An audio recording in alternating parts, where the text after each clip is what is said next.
I dati della giustizia in Italia sono sconcertanti. Basti pensare che nella sola casa circondariale di Padova, che è tra le migliori a livello nazionale, ci sono 245 detenuti contro i 48 posti a disposizione. Nella casa di reclusione 856 contro i 350 previsti.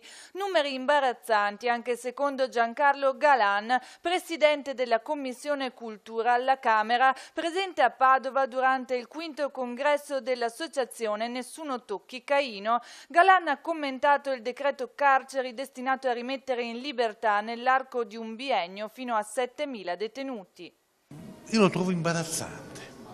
C'è una richiesta pressante della Corte di Giustizia europea, di altre istituzioni europee. C'è un intervento pesantissimo, ci siamo abituati ormai, ma giustissimo, del Presidente della Repubblica e di fatto capo anche un po' dell'esecutivo per certi versi, e si risponde con una...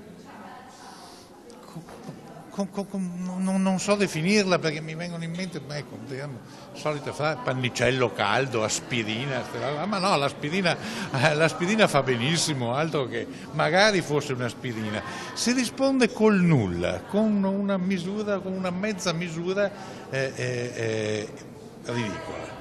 C'è da rivoluzionare un sistema e si fa invece un provvedimento così risibile che il Ministro dell'Interno e Vicepresidente del Consiglio dei Ministri non ha neppure il coraggio, gli va a onore, di presentarsi alla conferenza stampa per la presentazione di quello che il Consiglio dei Ministri, di cui lui Vicepresidente, ha appena approvato. Il ministro della giustizia Cancellieri si dice convinta che la costruzione di ponti tra il mondo esterno e quello del carcere consenta a chi ha sbagliato di avere la reale opportunità di intraprendere un sano percorso di reinserimento. Lo ha affermato in un messaggio rivolto all'assemblea di Nessuno Tocchi Caino. Le misure alternative al carcere, a questo carcere illegale di oggi, fanno in modo che la recidiva precipiti a percentuali bassissime, mentre chi sconta tutta la pena in carcere